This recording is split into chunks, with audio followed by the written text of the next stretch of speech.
Welcome back. સમાચાર રાજકોટથી, જ્યાં લાંચિયા અધિકારી સામે સાંસદ રામ મોકરિયાની કાર્યવાહી જોવા મળી.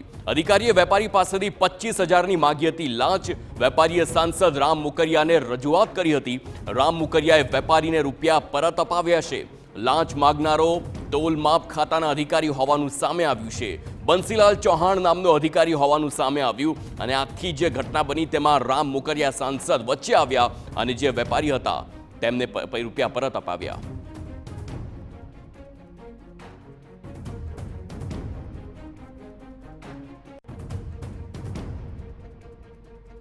રાજ્યસભાના સાંસદ રામ મોકરિયા સાથે જે પ્રકારે અધિકારીઓ ભ્રષ્ટાચાર કરી રહ્યા છે તેનો એક દાખલો છે, નમૂનો છે, તે સામે આવ્યો ને તેની સામે રામ મોકરિયા દ્વારા કડક કાર્યવાહી છે તે કરવાની વાત કરવામાં છે. આપણી સાથે સાંસદ રામભાઈ મોકરિયા. રામભાઈ, તોલમાપ ખાતાના અધિકારી જે પ્રકારે ભ્રષ્ટાચાર કરી રહ્યા છે, આપની સાથે પણ આ પ્રકારનો, એટલે આપના પરિચિત વ્યક્તિ સાથે આ પ્રકારનો અનુભવ થયો, શું કહેશો આને લઈને? એ મારા પરિચિત નથી, પણ ગામના ઉદ્યોગપતિ અને સેવાભાવી આગેવાન છે. એ હિસાબે એને મને એઝ એ સંસદ સભ્ય તરીકે જાણ કરી કે આવું થયું છે અને એનું આપણે સોલ્યુશન કર્યું. અને અધિકારીને આપણે ફોનમાં ઠપકો આપ્યો કે ભાઈ તમે એને પૈસા 10 મિનિટમાં પાછા આપી દો, તો હું તમારી સામે કાર્યવાહી કરીશ. એટલે એ 10 મિનિટમાં એને પાછા આપી દીધા.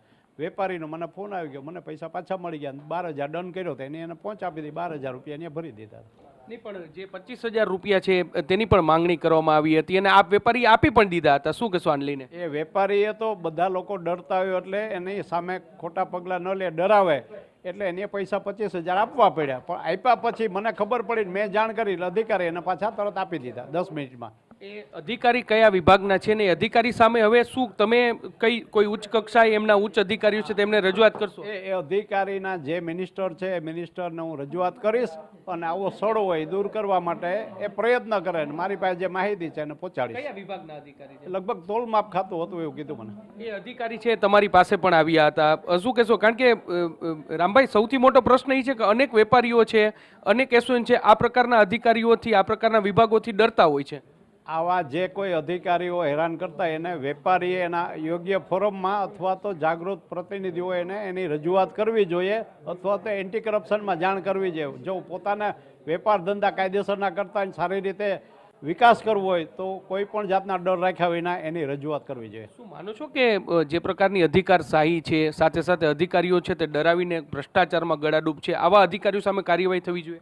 જે કોઈ ફોલ્ટમાં આવે અધિકારી કે હેરાનગતિ કરતા હોય પ્રજાને, વેપારીને, એની સામે કડક કાર્યવાહી તો નિયમ છે, કાયદો છે, થવી જોઈએ.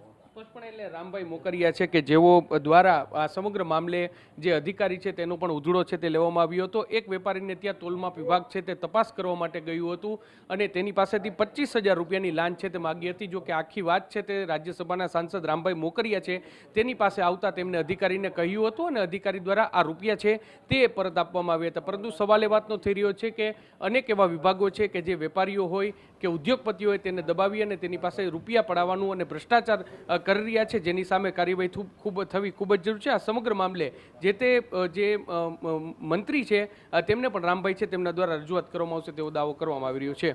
Camera person